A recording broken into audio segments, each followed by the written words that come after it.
మీ business ఏదైనా మీ ఊర్లో promotion చేయాలంటే అది సుమన్ టీవీతోనే సాధ్యం. ఇప్పుడే సంప్రదించండి.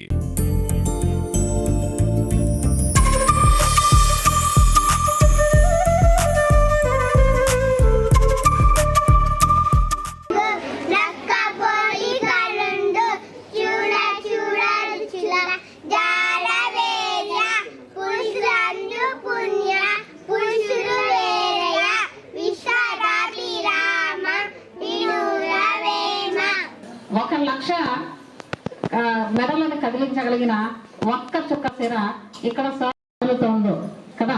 అంటే తెలుగు భాష యొక్క గొప్పతనం ఇలాంటి రచయితల వల్లే బయటపడుతుంది. సంస్కర్తలు ఉన్నారు, తులసినాథన్ నాయుడు గారు లాంటి సంస్కర్తలు ఉన్నారు తెలుగు భాషను కాపాడడానికి. దానితో పాటు ఇలాగా రచనల ద్వారా తెలుగు భాషని బతికిస్తున్నటువంటి చాలా మంది ఈరోజు ఊపిరి పోస్తున్నారు తెలుగు భాషకి అనిపిస్తుంది. మామూలుగా అంటూ ఉంటారు తెలుగు మృత భాష అనేది. 4200 సంవత్సరాలకు ముందే తెలుగు భాష ఉంది అంటే మరి ఇప్పటికీ తెలుగు భాష విదేశాలలో కూడా చాలా మంది తెలుగు మాట్లాడుతున్నారు. మరి దీన్ని మృత భాష అని ఎలాగంటారు? అనలేము. సంజీవనిలాగా వీళ్ళు భాషను బతికిస్తూనే ఉంటారు, తమ వంతు కృషిని అందిస్తూనే ఉంటారు. తెలుగు వాళ్ళు అయినందుకు మనమందరం గర్విద్దాం. ఉపాధ్యాయులు, FTF ఉపాధ్యాయులు, పత్రికా సంపాదకుడు నిజంగా ఇప్పుడు నేను ఎందుకంటే మన పాఠశాల చేయడం చాలా గర్వకారణంగా నేను ఫీల్ అవుతున్నాను. నిజంగా మన హైగ్రీవ పాఠశాల మనం మేడం కృతజ్ఞత చేయాలని చెప్పాలంటే ఇట్లాంటి ఒక మంచి ఫంక్షన్ ఆర్గనైజ్ చేయడము, అందులో మన పెద్ద పెద్ద కవులు కానీ లేకపోతే చంద్రశేఖర్ గారి గురించి ఇప్పుడు నేను తెలుసుకుంటాను. సార్ రాసినట్టు మంచి మంచి కథలు కానీ ఈనాడు పేపర్లో చాలా పేపర్స్ లో పబ్లిష్ అవ్వడము చాలా సంతోషం.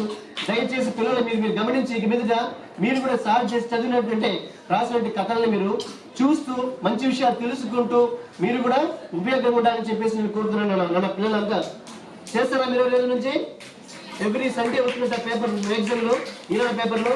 సో దయచేసి మీరు కూడా చదవండి, 10 మందికి చెప్పండి.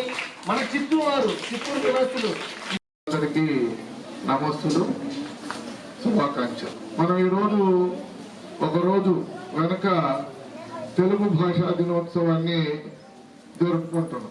తెలుగు భాషా దినోత్సవాన్ని ఎందుకు జరుపుకోవాలి అనేటటువంటిది కూడా మనం ఇప్పుడు ఆలోచించాల్సినటువంటి పరిస్థితి. అంటే ఐక్యరాజ్య సమితి, యునెస్కో తెలుగు భాష కూడా తొందరలో పరిస్థితులు ఇలాగే ఉంటే కనుమరుగవుతుందేమో అనేటటువంటి భయాన్ని వెలుగుచ్చినటువంటి సందర్భంలో తెలుగు భాషను మనం ఎలా కాపాడుకోవాలి, తెలుగు భాష నశిస్తే మనం ఎవరో తెలియదు. మళ్ళా ఇప్పుడు నేను నా జాతి తెలుగు జాతి, నేను తెలుగువాడు అని సగర్వంగా చెప్పుకుంటున్నాం.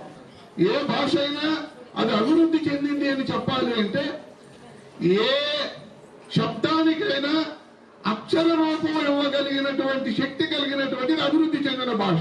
తెలుగులో ఏ అక్షరం చెప్పినా ఏ శబ్దం చేయాలో దానికి అక్షరాలు రాయొచ్చు. కానీ ఇంగ్లీష్లో సౌలభ్యం లేదు. మీరు బియూటీని బట్ అంటారు, పియూటీని పుట్ అంటారు. ఇదే బట్ ఎందుకో పుట్ ఎందుకో లేదు. కానీ తెలుగులో మనం ఒక అక్షరం రాసేట్టు ఎవరైనా అలాగే చదవాలి, వేరే ఇంకో రకంగా చదవడానికి లేదు. అంటే అలా ఉంటుంది ఆ భాషలు. కానీ మన భాష తెలుగు ఏది రాస్తే అదే చదువుతాం మనం. చదవటానికి, రాయటానికి, మాట్లాడటానికి ఒకే విధంగా ఉండే భాష అభివృద్ధి చెందిన భాష, అది తెలుగు భాష.